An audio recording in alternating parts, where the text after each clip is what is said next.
Rome via Veneto. Les cariatides menaçantes qui flanquent l'entrée monumentale de l'hôtel Excelsior ne seront pas les figures les plus inquiétantes que nous allons rencontrer dans cette histoire semée de scandales et de morts violentes. C'est là, dans cet hôtel réputé de la capitale italienne, qu'un formidable contre-pouvoir va se constituer.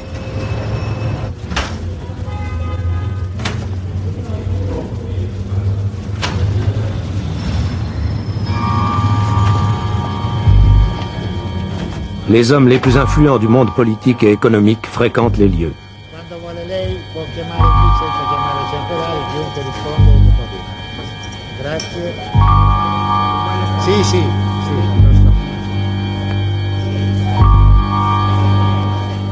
Rendez-vous, la suite 127, quartier général d'une société secrète, la loge maçonnique P2. On vante son influence et sa puissance occulte. Il faut s'inscrire à la loge, car chacun compte sur elle pour une promotion, pour conclure une affaire, pour entretenir des contacts fructueux. En 1980, les demandes d'adhésion affluent plus que jamais.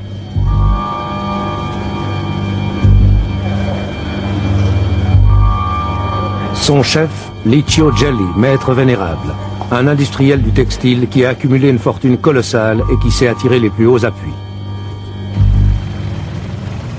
Mais ces intrigues courantes au royaume de la Combinazione cachent des objectifs plus ténébreux. Au service de ses chefs, la P2 va couvrir un complexe réseau d'influence politique, trafic, corruption, espionnage, chantage. Leur champ d'action est international. Genève, à l'écart des intrigues romaines ou milanaises, est une base d'opération et un rendez-vous fréquent pour les hommes de la P2.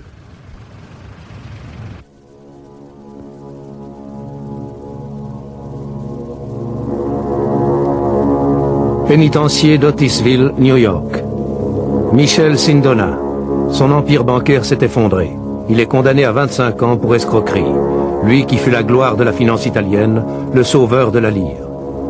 Début 81, une enquête sur ses tribulations met 2 juges sur une piste brûlante. Elle les mène chez un certain Licio Gelli. C'est le commencement de la fin. 17 mars, Arezzo et Rome sont les cibles. Tout d'abord, la Toscane. 50 policiers quittent Milan au petit matin, secret absolu. Interdiction de contacter les autorités locales d'Arezzo. 3 groupes foncent. À l'hôtel Excelsior, au domicile de Gelli, à la périphérie d'Arezzo, et à quelques kilomètres de là, à la Giole, l'usine textile dont Gelli est directeur. L'homme est en fuite. C'est questo che significa. Mais un butin stupéfiant est découvert et saisi. Des masses de documents officiels ultra secrets, des fiches sur la vie privée et le passé politique de milliers de personnalités, et une liste, 962 membres de la P2. Tous les chefs des services secrets, 3 ministres en exercice, le chef d'état-major de la défense, des responsables de la télévision, 43 parlementaires, des financiers, des patrons de presse, des chefs d'entreprise, des magistrats, tous les postes clés de l'État, de l'armée et 3 banquiers, Michel Sindona, Umberto Ortolani, Roberto Calvi.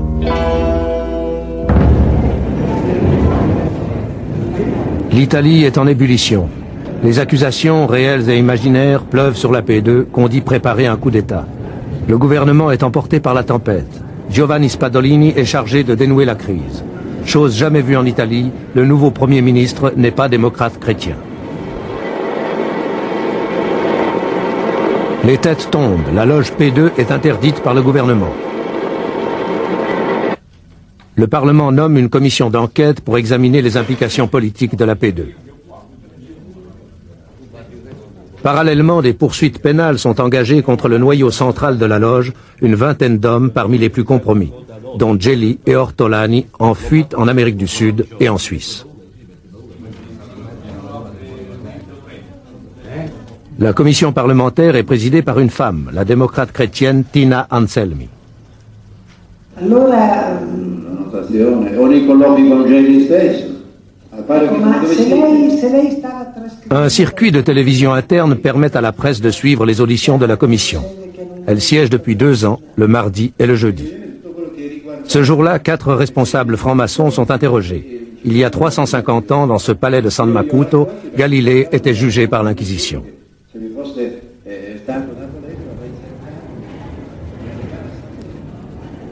Pour la première fois, une télévision est autorisée à pénétrer dans le sein des saints de la commission, ses archives, sous la conduite de son secrétaire. Dans ces salles de consultation qui est gardée, vous voyez, par la garde des finances, il y a tous les documents qui ont été pris par la commission, ou directement, ou envoyés par des autres autorités judiciaires à la commission. Tout ça, c'est les séances de la commission.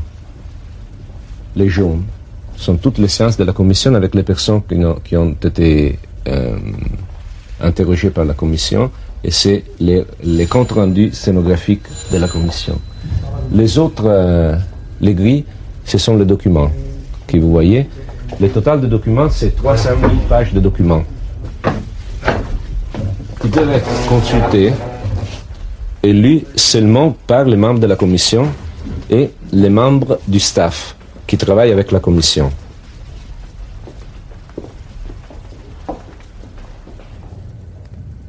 La fameuse liste de la P2 et d'autres documents ont été publiés par la commission dans un volumineux rapport.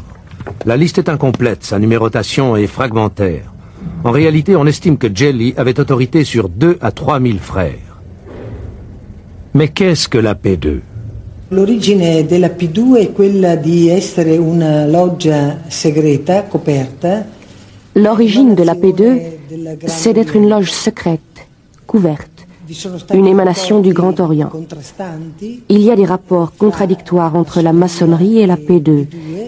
Mais cette origine maçonnique lui a permis de croître, de se développer derrière une façade et une crédibilité que la P2, on peut le dire aujourd'hui, ne méritait pas. P2 signifie propaganda 2. La P2 non meritava.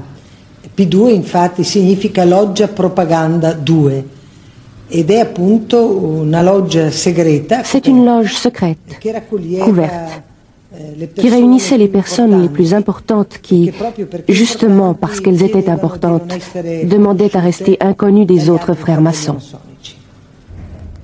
La commission vient d'étendre l'enquête au reste de la maçonnerie. Elle s'est fait remettre les noms des 27 000 maçons italiens classés dans ses coffres. Pourquoi? Je peux seulement vous dire qu'il y a certainement une grande responsabilité de la maçonnerie dans la façon dont elle a laissé prospérer et agir la P2 comme nous avons pu l'établir.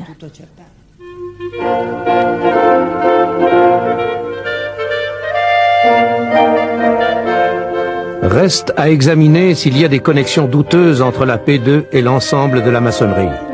La loge secrète a, semble-t-il, profité de la solidarité et de la respectabilité des maçons, et surtout du Grand Orient d'Italie, dont elle dépendait.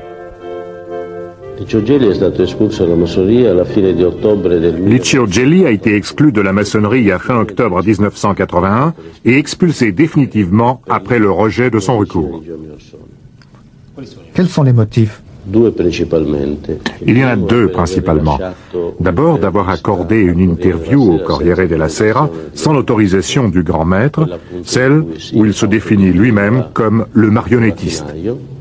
Et le second motif, plus important, est d'avoir géré au mépris, ou en tout cas en dehors des constitutions maçonniques, un cercle privé improprement dénommé Loge maçonnique P2. Denominato impropriamente Loggia Massonica P2. En Suisse, le pendant du Grand Orient d'Italie, c'est la Grande Loge Alpina. Elle réunit près de 4000 maçons. La franc-maçonnerie, c'est avant tout l'école de la sérénité.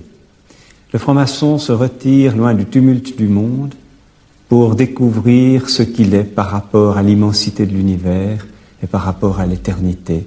Un grain de sable et un instant. Mais alors, qu'en est-il de la loge P2 et de Licio Gelli? Gelli, regardez. Ce crâne vous dit, tu vois, ce que je suis, tu seras Ce que je suis, j'ai été ce que tu es. Aussi longtemps que tu n'as pas entendu ces paroles, frère, souviens-toi que tu dois mourir.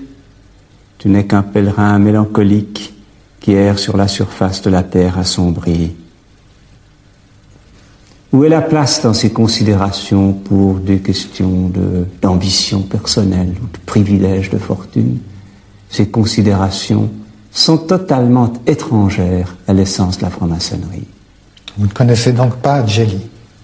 Je n'ai aucun rapport quelconque, ni avec lui, ni avec aucun membre de son organisation. Donc vous ne connaissez pas non plus d'autres membres de l'organisation de la loge P2? Non, monsieur.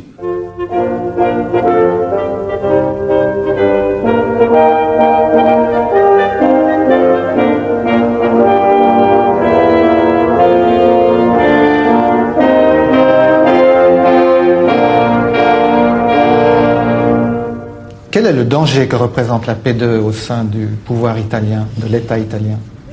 Possiamo dire che il vero problema al quale dobbiamo dare una risposta al Parlamento e al Paese.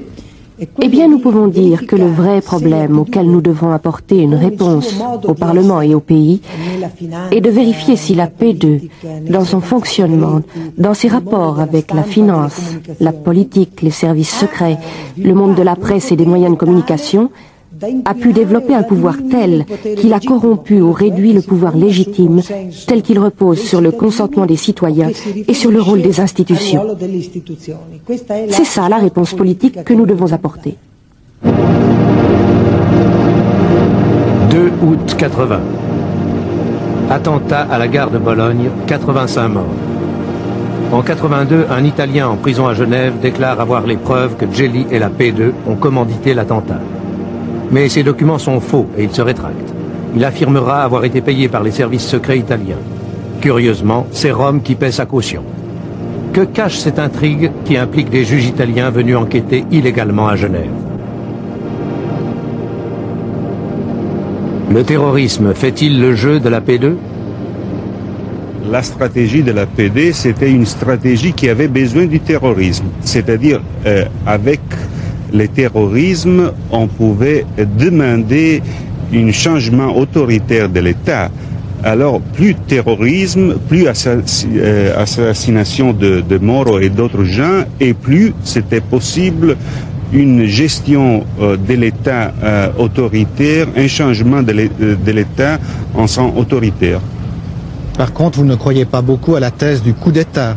Non, je ne crois pas que la PD était une organisation pour faire un coup d'État, c'était plutôt une organisation pour déplacer les pouvoirs de l'État dehors des institutions dans les mains de gens qui étaient organisés dans la PD. Et alors, c'est-à-dire une infiltration dans l'État, une infiltration dans les institutions les plus centrales de l'État, comme les militaires, les services secrets et l'autre finance publique, etc., etc., pour vider l'État de ses pouvoirs et pour mettre ses pouvoirs dans les mains d'une organisation autre que l'État. Nous savons que les derniers services secrets dans 1977 ont été nommés avant l'affaire Moro. Tous les trois responsables, soit des services secrets militaires, soit des services secrets civils, soit de la coordination des services secrets, sont dans la loge P2. Et alors on peut dire que dans l'affaire Moro, les services secrets et les forces d'ordre, c'est-à-dire les carabiniers et la police, ont été complètement inactives.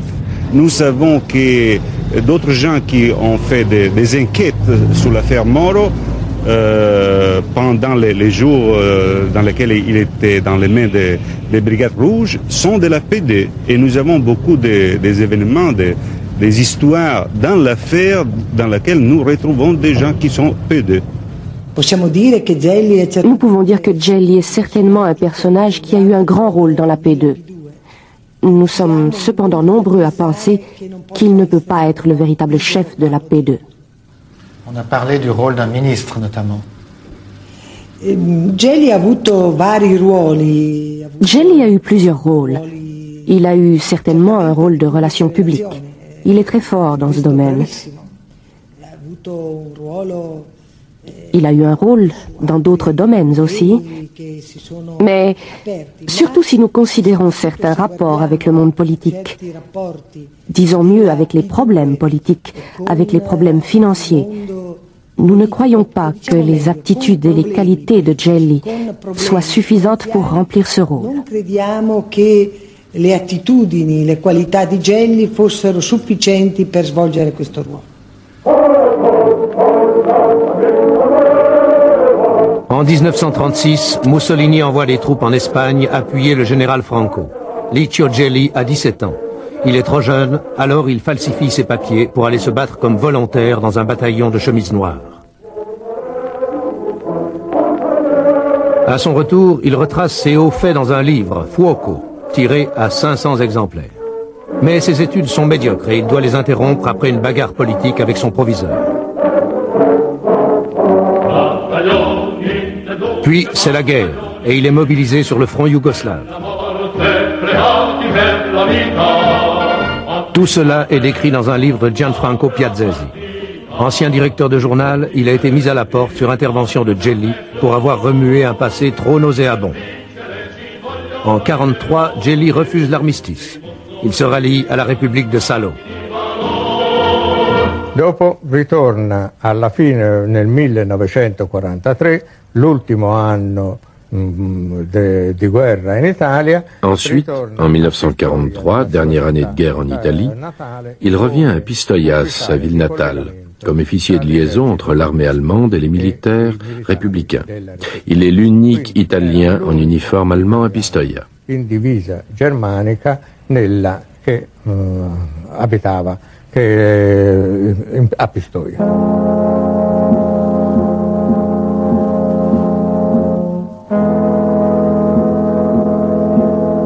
A questo punto però lui aveva una sorella comunista. À ce moment, il avait une sœur communiste qui avait épousé un communiste. Et grâce à cette sœur, il fournit des renseignements aux partisans de Pistoia. Et c'est ce qui lui sauve la vie. À la fin des hostilités, arrêté, Gelli n'hésite pas à livrer déjà une liste d'anciens camarades républicains de Pistoia.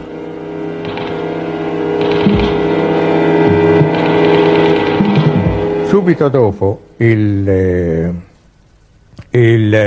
Partito Comunista, che allora era la Immédiatement après, le Parti communiste italien, qui à l'époque était rigoureusement aligné sur le Parti communiste soviétique, nous sommes en 1945, le prie de continuer à informer les services secrets de l'Est sur ce qui se passe dans les milieux d'extrême droite.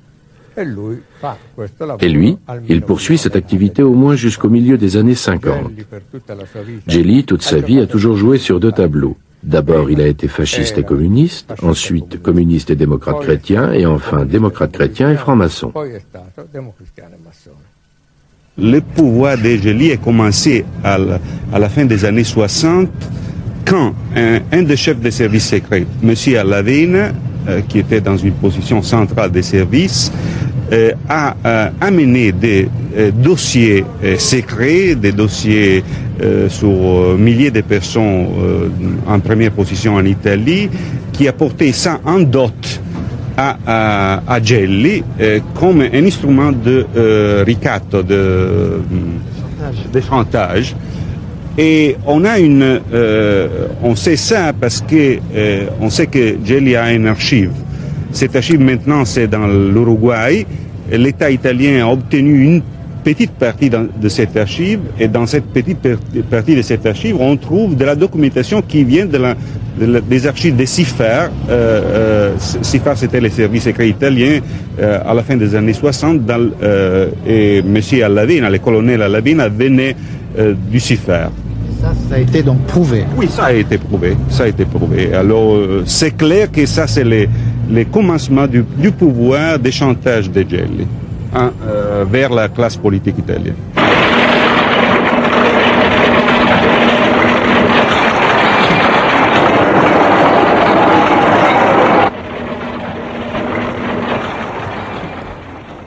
Ses contacts dans le monde du renseignement lui ouvrent d'autres portes. Le commerce des armes, dont proviendrait l'essentiel de sa fortune. On dit même qu'il a participé à des transactions pour la vente de missiles Exocet à l'Argentine. Maintenant, il y a une enquête judiciaire très importante et probablement la loge PD, c'est une loge, une section de la loge PD, c'est une section qui était spécialement dédiée à l'organisation du trafic d'armes. Et vous savez très bien que pour organiser le trafic international d'armes, il faut avoir le consensus des services secrets. Et alors, ça c'est la loge, c'est le point dans lequel tout ça se mettait ensemble. On a parlé notamment de trafic triangulaire entre l'Italie, la Libye et l'Argentine. Oui, et ça est prouvé que dans la première partie des années 70, le 1973, 14 et 15, il y avait un trafic triangulaire armement pétrole entre Italie, Argentine et Libye. Et Gelli, c'était l'organisateur et le médiateur de ce trafic avec l'Argentine de Perón. L'Argentine et son ambassade à Rome jouent un rôle capital pour Gelli. Double national depuis 1974, il est conseiller économique de l'ambassade. Il obtient même un passeport diplomatique argentin. Il doit ses faveurs au général Perón.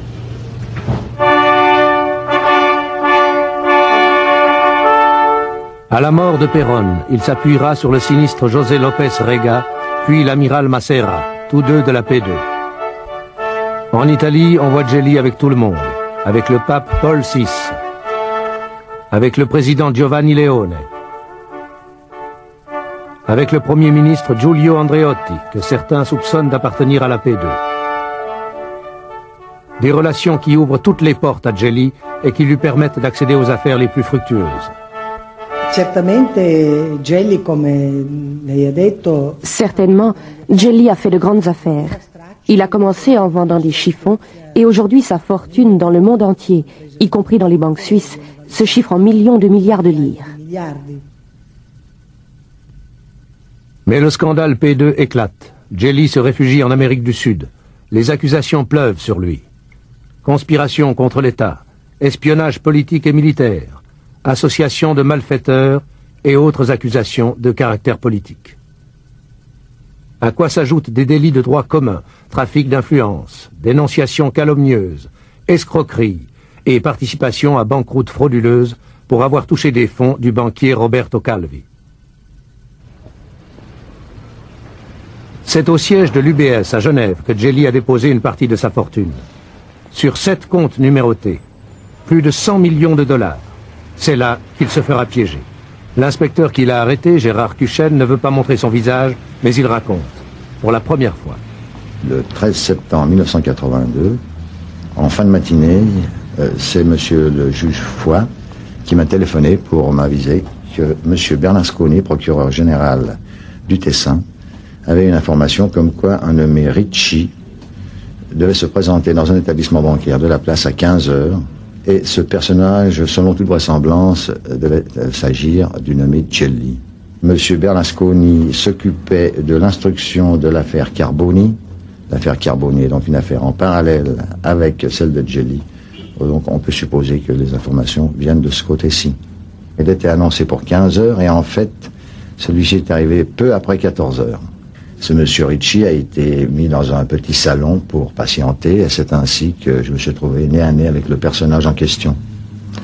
Alors là, je vais ouvrir une petite parenthèse parce que sur la base de la photo qui nous avait été fournie par les autorités italiennes, le personnage était totalement différent avec celui qui figurait sur la photo de la diffusion. Je lui ai posé la question s'il avait des papiers sur lui. Il m'a remis son passeport. Je lui ai posé la question s'il parlait français. Il m'a dit qu'il parlait uniquement l'espagnol et l'italien. On a eu un dialogue un petit peu difficile, mais au bout de quelques instants, il a quand même admis qu'il s'agissait de faux papiers. Est-il exact que ce passeport, tout en portant un faux nom, est un passeport délivré officiellement? Pour nous, apparemment, c'est une pièce authentique. Ensuite, nous avons encore fouillé l'intéressé avant de le transférer à Chandelon, et c'est lors de cette fouille que nous avons trouvé dans son slip une clé de safe. Cette clé de safe concernait un coffre dans un établissement de Genève où nous avons été procédés à une perquisition avec le magistrat et en présence de l'intéressé, Gelli donc. Alors l'inventaire nous a permis de découvrir une certaine quantité de lingots d'or de 1 kg jusqu'à 12 kg, le tout représentant une somme supérieure à 1 million de francs suisses. Et ce coffre était à disposition de Gelli depuis une dizaine d'années déjà, où lui-même n'avait plus eu l'occasion d'y retourner.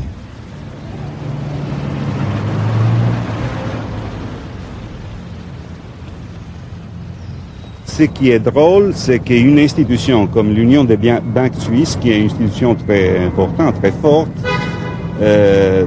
a donné la possibilité d'arrêter un personnage comme Gelli à l'intérieur de sa banque. Ça, c'est très drôle. Je ne connais pas la suite, mais il y a quelque chose qui n'est pas très clair. Le silence obstiné de l'UBS ne rend pas les choses plus claires. Que venait faire Gelli à Genève? Certainement pas retirer ses millions. Il y a des façons moins risquées de procéder. Alors est-il tombé dans un piège? Ou alors, convaincu de l'impunité, est-il venu au renseignement? Car 3 jours avant, le juge d'instruction sommait la banque de lui remettre tous les relevés de compte de Gelli. Le compte a été bloqué ultérieurement, après son arrestation. Le juge bloque le compte en rendant une ordonnance qu'il notifie à la banque en lui donnant assez d'éléments pour lui faire comprendre qu'il s'agit d'une affaire pénale. C'est donc là la limite du secret bancaire.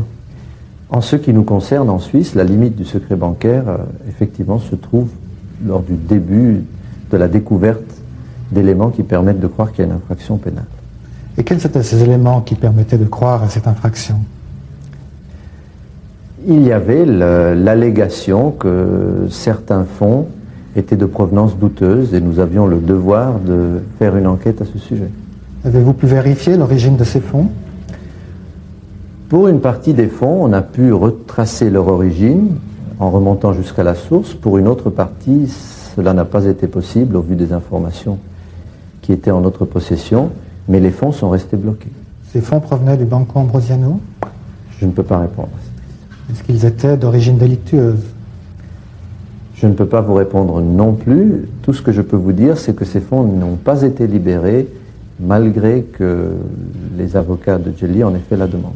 Au lendemain de l'arrestation, Dominique Poncet, avocat de Gelli, défendait la version de son client devant toute la presse italienne et locale à Genève.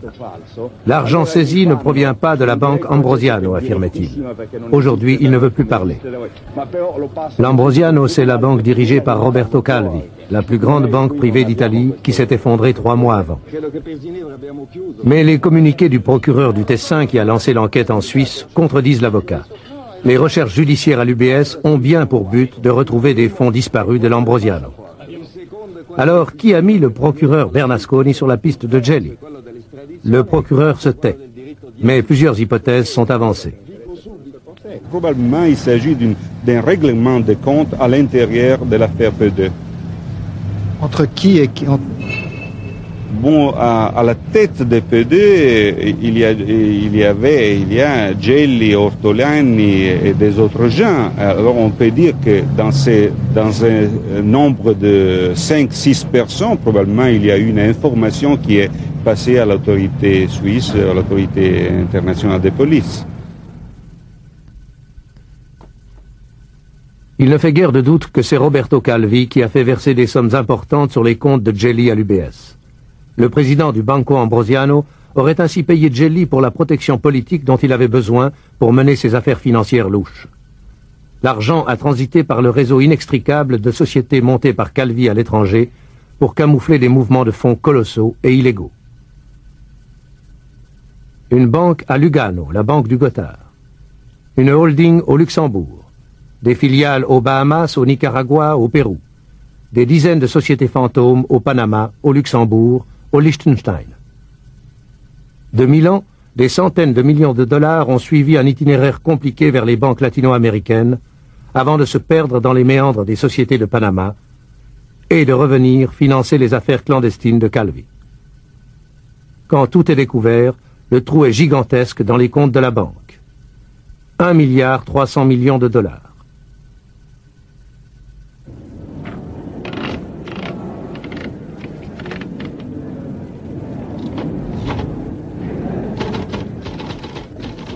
Calvi a utilisé cet argent pour ses opérations boursières secrètes et illicites. Les chefs de la P2 ont aussi largement bénéficié de cette manne. Des sommes considérables ont abouti dans les caisses des partis politiques italiens que Calvi arrosait copieusement. Mais on découvre qu'un autre responsable du trou, c'est le Vatican. Calvi s'est en effet attiré la pleine confiance du Saint-Siège. On le surnomme le banquier de Dieu. Il va en profiter. Il exploite l'absence quasi totale de contrôle de la part du Vatican sur la gestion de sa banque, l'Institut pour les œuvres de religion, l'IOR. De plus, les autorités italiennes n'ont aucun moyen d'action sur l'IOR, car le Vatican est un État souverain. Les capitaux peuvent donc sortir impunément d'Italie. L'Église romaine manque vraiment de flair. Avant Calvi, son idole, c'était Sindona. Il ruolo dello IOR comincia nel 1972. Le rôle de l'IOR commence en 1972, quand Michel Sindona, qui se trouve aujourd'hui en prison aux États-Unis, présente Calvi au président de l'IOR, Marcinkus. Presentò Calvi al presidente dello IOR, Marcinkus. Cominciarono allora una serie di affari. C'est le commencement d'une série d'affaires et surtout d'une affaire la plus importante. Che è quello più importante. Nel 1972, questa è la spiegazione che è stata data ai cardinali dal Vaticano. En 1972, c'est l'explication qui a été fournie aux cardinaux par le Vatican. Le Banco Ambrosiano, le signor Calvi, demande un prêt de 45 millions de dollars. L'IOR accorda ce prêt avec un intérêt naturellement et il obtint en garantie les actions de 2 sociétés bancaires. Lorsque Calvi rend cet argent, et je le répète, c'est l'explication qui a été donnée par le Vatican, il semble que l'IOR ne restitue pas ses actions et que Calvi ne les réclame pas.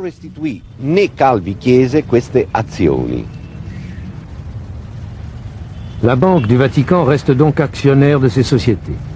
Puis, au gré d'autres transactions, elle se retrouve inextricablement liée au labyrinthe financier créé par Calvi pour ses escroqueries.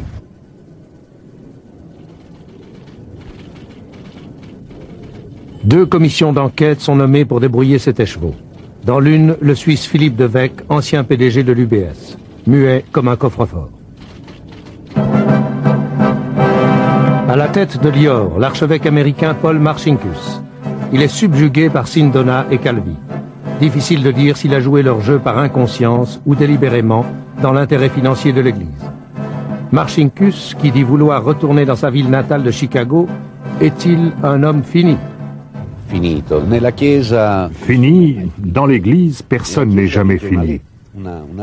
Dans l'Église, il y a une loi qui dit en latin promoveatur ut amoveatur, c'est-à-dire qu'on l'élève pourvu qu'on l'éloigne. Lui, certainement, quand cette histoire sera terminée, il lâchera l'IOR. Mais il restera pratiquement le gouverneur du Vatican et il sera nommé cardinal. À moins que ces commissions ne parviennent à découvrir qu'il s'est passé quelque chose de très sale par rapport à ce que nous savons aujourd'hui. L'IOR est lié à une autre opération de la P2, la prise de contrôle du grand groupe de presse Rizzoli et du prestigieux Corriere della Sera. Le groupe est au bord de la faillite. Il est sauvé par les capitaux injectés secrètement par Calvi. Commence alors une politique effrénée d'expansion. Andrea Rizzoli cède la place à son fils Angelo, membre de la P2. C'est dans ce contexte qu'une société Rizzoli est créée à Genève en 1978. À sa tête, 2 avocats, dont le grand maître Alain Marty. Rappelez-vous, il ne connaît personne à la P2. Vous êtes pourtant administrateur d'une filiale à Genève du groupe Rizzoli, dont les dirigeants sont membres de la P2. Oui, mais il faudrait savoir d'abord que la personne qui nous a demandé d'ouvrir une société à Genève sous le nom de Rizzoli, ce n'est pas la personne qui vous intéresse.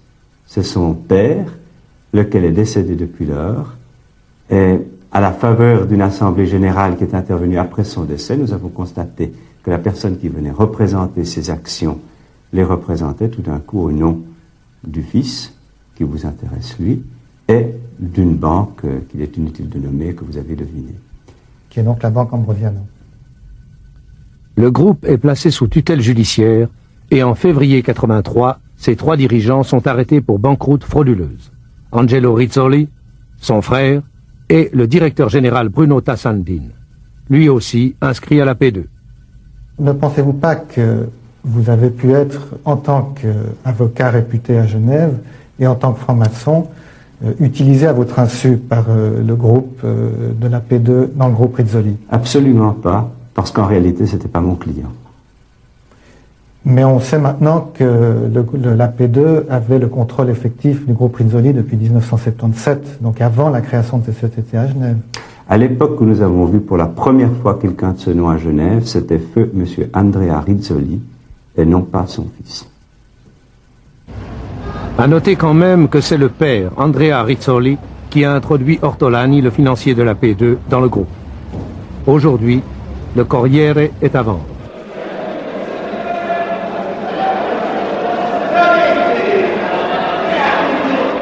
Mai 82. À la bourse de Milan, les actions de l'Ambrosiano s'effondrent. Roberto Calvi est acculé, il risque la prison. À la tête de la P2, c'est l'heure des règlements de compte. Chacun pour soi. Le fils de Roberto Calvi, Carlo, est témoin des craintes de son père. Il était plutôt nerveux quand on faisait allusion à M. Gelli. Et en particulier, M. Gelli a téléphoné de nombreuses fois à la maison. Et mon père refusait de lui répondre. Ainsi, nous avons eu la confirmation directe et indirecte du fait qu'on lui avait fait peur. Le 11 juin, Calvi disparaît. Le 18, on le retrouve pendu sous le pont des Frères Noirs à Londres, les poches pleines de briques. Rituel maçonnique, dira-t-on. Sa mallette bourrée de documents est introuvable. La veuve de Calvi accuse, c'est Gelli qui l'a récupéré.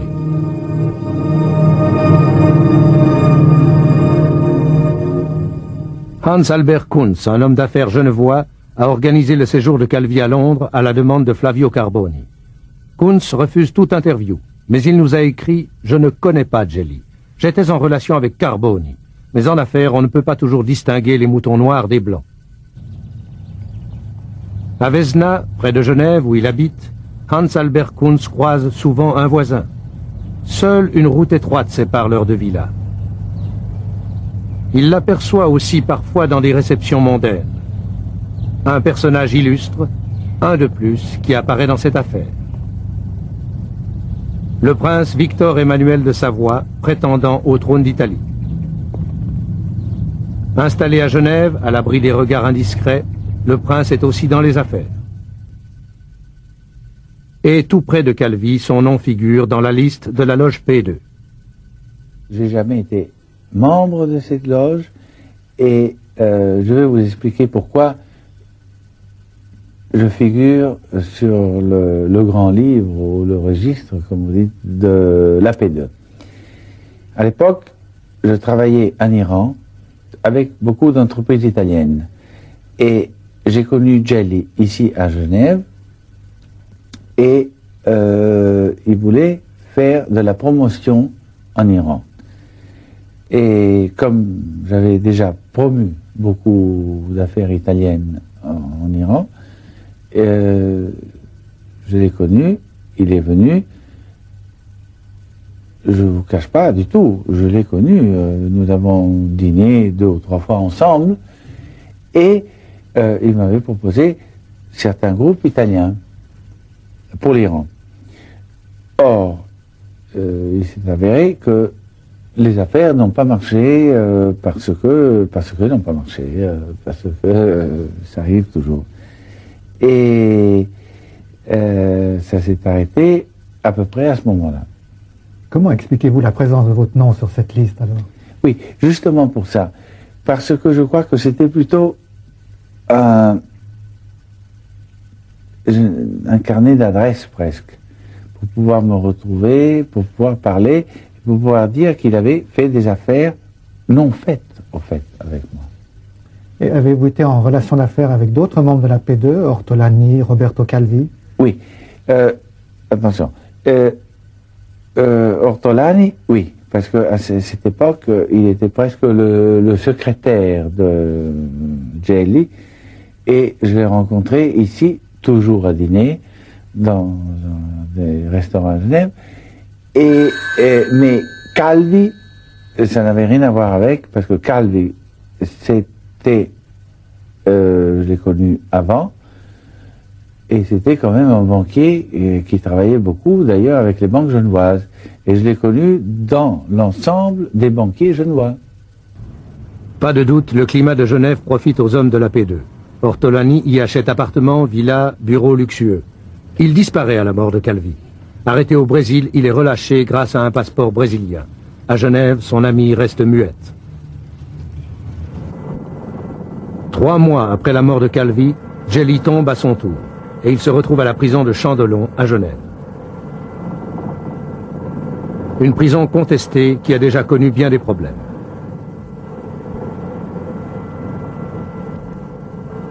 Gelli a peur pour sa sécurité. Par les fenêtres, des détenus italiens lui lancent insultes et menaces. Climat difficile confirmé par le directeur Michel Hensch. Mais celui-ci ne s'explique pas comment Gelli a pu être photographié clandestinement à l'intérieur de la prison. Il se promenait seul, en promenade de haute sécurité, qui est une promenade qui est pénible. Nous l'utilisons plutôt comme sanction disciplinaire que comme un droit ou un privilège. Et lui demandait à se promener là pour éviter le contact avec d'autres détenus. Est-ce qu'il vous a donné l'impression d'un homme imposant ou plutôt... Non, absolument pas. Au contraire, moi je le trouvais effacé. Minus serait peut-être un peu fort comme appréciation, mais un peu dans cette direction-là. On a pourtant dit qu'il avait une habileté très marquée pour connaître psychologiquement ses interlocuteurs très rapidement. On l'a dit après. C'est une fois qu'il s'était là, qu'on a brodé, qu'on a raconté, qu'on a analysé la personnalité de Gelli. Avant, pas, en tout cas pas à notre niveau.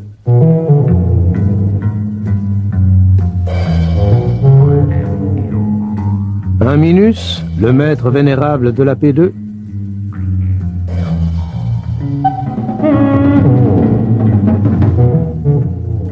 Un génial manipulateur, disent plutôt ceux qui l'ont connu. Un marionnettiste, se proclame lui-même Gelli. Mais il n'a pas la carrure d'un chef, ajoute-t-on. Il n'a aucun sens politique. Ne serait-il alors qu'une marionnette, lui aussi ?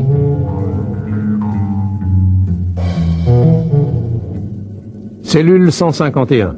Gelli tape à la machine des nuits entières. Ses textes sortent de la prison par paquets, grâce à un gardien qui l'a soudoyé et qui lui ouvre tout simplement sa porte pendant une ronde nocturne le 10 août 83.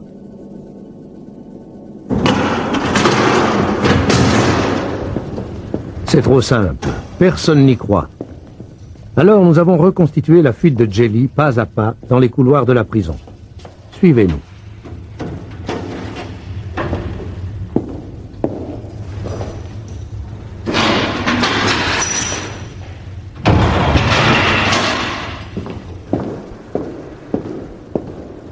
Devant l'ascenseur, le complice de Gelli pointe. C'est la règle.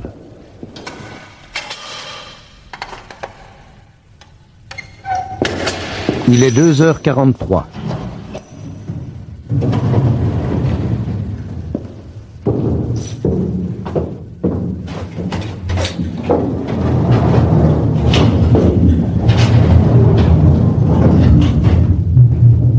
Trois autres gardiens sont en poste dans d'autres secteurs de la prison. Et 4 dorment selon l'horaire normal.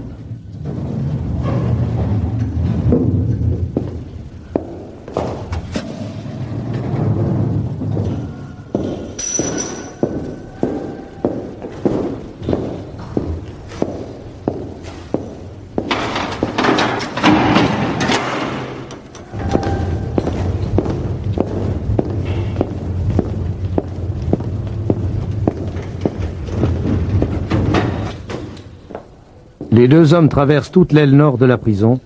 Ils vont arriver à l'extrémité du bâtiment cellulaire, tout près du mur d'enceinte.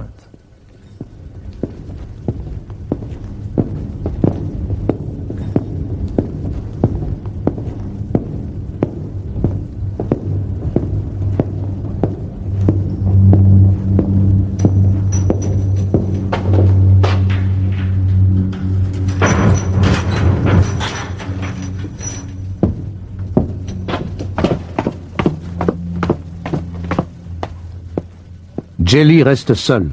Pour brouiller les pistes, il perce un trou dans le grillage. Des complices font de même à l'extérieur, de l'autre côté du mur.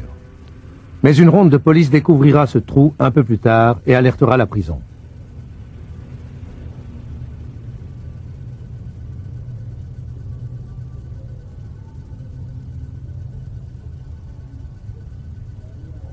Jelly attend que son gardien prenne la garde dans le Mirador, puis il s'engage vers le parking de la prison.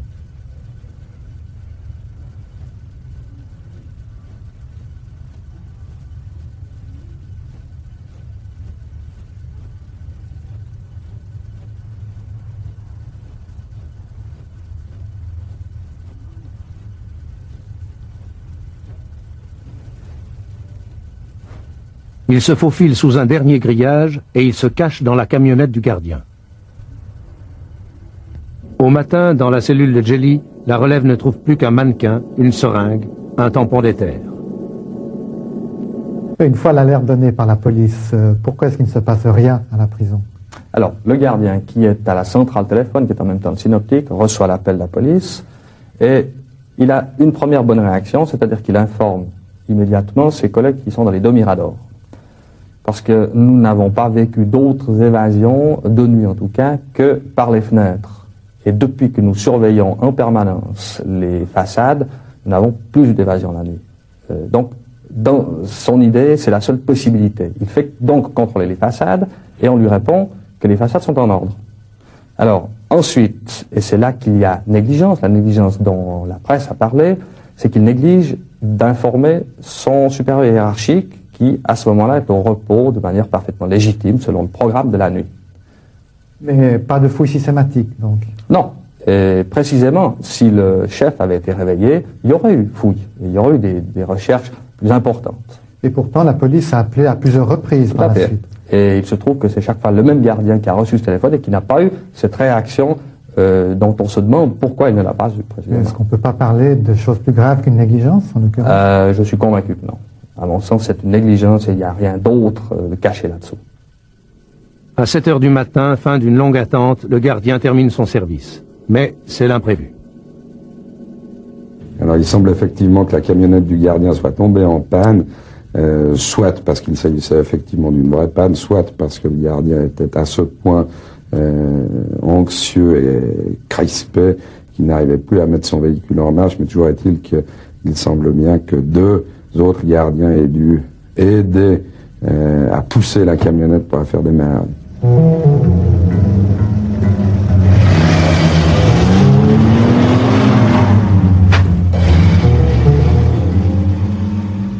Le juge d'instruction Jean-Pierre Tremblay a pu reconstituer la cavale. Le gardien arrêté s'est mis à table.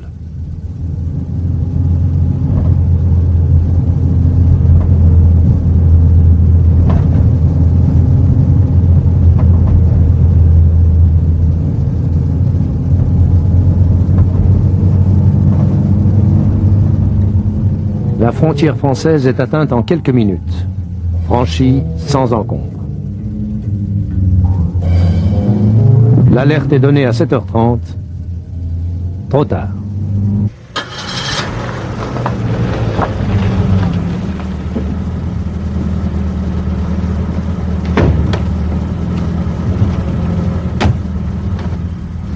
À Étrembières, changement de voiture. Jelly retrouve son fils, Raffaello.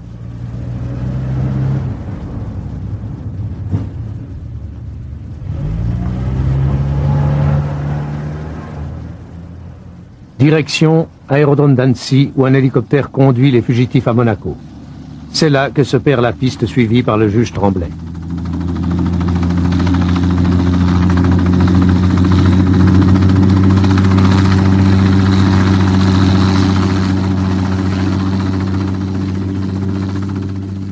J'ai de bonnes raisons de penser que c'est bien de cette façon-là que les choses se sont passées. Étant rappelé que cet hélicoptère a été loué à 3 reprises par le fils de Jelly, sous la fausse identité de Deverini, ce décorateur qui a été interpellé et arrêté à Nice.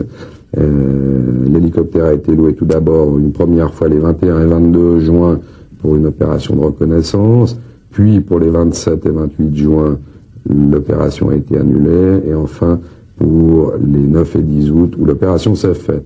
Or, il est formellement établi que les 3 fois, c'est le fils de Djeli qui a loué l'hélicoptère et qui en était, en tout cas 2 fois, le passager. Donc pour vous, ce serait une manœuvre trop importante pour créer simplement une diversion? Oui. Monsieur le Président, beaucoup de gens restent convaincus que l'évasion de Djeli était impossible sans d'autres complicités à la prison. Qu'en pensez-vous? Je n'en pense rien du tout. Ce que je sais pratiquement, c'est qu'un gardien a trahi. Un gardien a ouvert les portes, a fabriqué de fausses clés, a voulu emporter le détenu Djeli dans son fourgon le matin de l'évasion, le 10 août dernier. Ce que je sais, c'est que des négligences ont eu lieu à la prison durant la nuit, la routine aidant, que l'évasion a failli, en quelque sorte, échouer, mais que la négligence aidant, un certain nombre de gardiens n'ayant pas fait ce qu'ils devaient faire, c'est-à-dire observer les directives, eh bien, le monsieur est parti. Pour vous, pas d'autres complicités, donc? Ce n'est pas à moi à déterminer s'il existe d'autres complicités pénales, c'est la justice pénale, réserve étant faite, bien sûr, la séparation des pouvoirs, à déterminer si oui ou non d'autres complicités ont été matérialisées à la prison. Ce que je puis affirmer, que j'ai appris après coup, c'est que le fonctionnaire en cause s'est fait promettre 2 millions de francs suisses pour perpétrer son délit. Vous aviez eu des soupçons contre ce gardien déjà? Oui, des soupçons, mais pas plus. Nous avons subodoré que peut-être il y avait des contacts entre Licio Djeli et ce gardien qui dépassaient un peu le cadre strict des fonctions du gardien. Étant donné la personnalité du détenu, pourquoi est-ce qu'on n'a pas déplacé le détenu ou même déplacé le gardien? Bien parce qu'à ce moment-là, tout d'abord, il n'était pas question d'imaginer une aide à une évasion. Il ne pouvait s'agir que peut-être de sortir une lettre pour Madame Djeli ou des délits ou des erreurs de service, mais qui, par rapport à une aide à l'évasion, restaient mineures. Et nous cherchions d'abord à avoir des preuves de ces fautes de service avant d'intervenir. Mais cela couplé aux avertissements italiens de risque d'évasion, est-ce que c'était pas une raison suffisante pour déplacer Djeli? Non, parce que les avertissements italiens, qui nous venaient via Berne d'ailleurs, ont toujours parlé d'actions venant de l'extérieur, de commandos même violents, on a même parlé d'hélicoptères, et l'idée que simplement un gardien pourrait conduire Djeli pratiquement par la main jusqu'à l'extérieur de la prison, nous a en fait jamais effleuré. Qu'en est-il des avertissements venus d'Italie sur l'éventualité d'une évasion? Ces avertissements étaient donnés en novembre 1982 et en février 83, sauf erreur de ma part. Il y a chaque année à Genève pratiquement des dizaines de milliers de téléx qui viennent, qui nous avertissent de tel ou tel événement possible. Parfois ce sont des téléx qui, donnés à la police, parlent d'indications données par des gens honorables, parfois moins honorables, des indicateurs à proprement parler. Et les quelques téléx qui ont été adressés à Genève pour dire que M. Djeli préparait son évasion ont été pris au sérieux. On a fait des rondes de police, on s'est interpellé. Il y avait des noms, les noms étaient vérifiés dans les hôtels. En vérité, ces téléx ont été pris au sérieux, mais je rappelle, novembre 82, février 83. Alors, il est exact que l'évasion aurait dû se dérouler à la fin du mois de juin, c'est-à-dire plus précisément le 28 juin. Pour diverses raisons, cela n'a pas été possible, et en raison des vacances du gardien, le projet a été remis à son retour de vacances, et c'est la raison pour laquelle il s'est déroulé au début du mois d'août. L'affaire passionne. On ne croit pas à la version officielle. Le téléjournal demande à Guy Fontanet s'il va démissionner. La gauche obtient une séance extraordinaire du Grand Conseil, la première depuis 35 ans.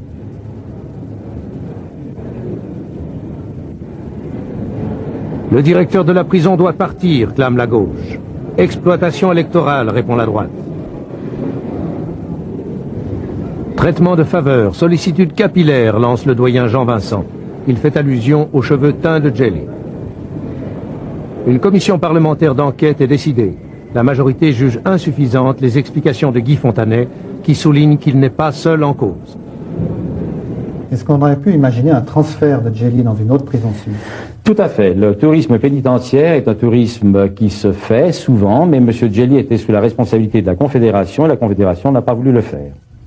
Certains pensent que Djeli n'est pas parti de son plein gré et qu'il serait aussi peu libre de ses mouvements aujourd'hui que par le passé. Qu'en pensez-vous? Écoutez, on ne peut encore exclure aucune hypothèse, mais rien en l'état de l'enquête ne permet de penser que Djeli aurait quitté la prison contre son gré. Il ne faut pas perdre de vue qu'il est établi que l'évasion a été organisée par Gelli lui-même avec la collaboration d'un de ses fils. On voit par conséquent difficilement comment on pourrait admettre qu'il ait quitté la prison contre son gré. 9 jours plus tard, le tribunal fédéral accepte l'extradition de Gelli vers l'Italie en l'absence du principal intéressé. Mais il ne retient que 4 chefs d'accusation sur 15, ceux qui touchent au droit commun. L'évasion de Gelli, comment y avez-vous réagi? Ma la nostra reazione è stata di chi ha visto il testimone più importante fuggire nel momento in cui Notre réaction est celle de gens qui voient s'échapper le témoin le plus important, au moment où nous l'attendions pour répondre à nos nombreuses questions. Gelli était le protagoniste de la P2, qui nous est apparu à ce jour le plus compromis et le plus significatif. Et certainement, sa fuite nous a privés d'éléments décisifs pour pouvoir conclure notre enquête et lui donner un sens. Alors, où est Gelli? Chacun sa version. On le situe en Argentine, au Paraguay, en Uruguay, où il a de vastes domaines. D'autres sont sûrs qu'il est tranquillement planqué à Rome, en Sardaigne, à Genève, où il attend son heure. D'autres encore restent convaincus qu'il a été enlevé. Et on entend aussi que Gelli est déjà mort, peut-être, depuis longtemps. Mais pour certains, les rebondissements incessants de l'affaire ont trop duré. Ils se taisent obstinément. Ils ont peur du scandale, des représailles. Peur de ce gros titre. Gelli frappe encore.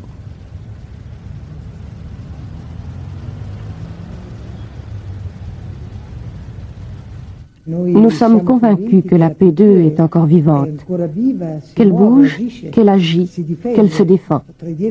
Et on peut même dire qu'elle contre-attaque. Donc notre tâche n'est certainement pas terminée. Ça, c'est pas une affaire italienne, un scandale italien, mais je crois que c'est la vraie histoire du pouvoir en Italie dans les dernières 10 années. Alors on comprend comme des gens ont peur parce que ou sont dans le pouvoir ou ont peur de ce genre de pouvoir qui est très ramifié, très répandu dans toute la société et les institutions italiennes. Derrière ces murs, à la prison de Lausanne, le gardien qui a rendu sa liberté à Gelli n'est qu'un lampiste. Il ne sait rien.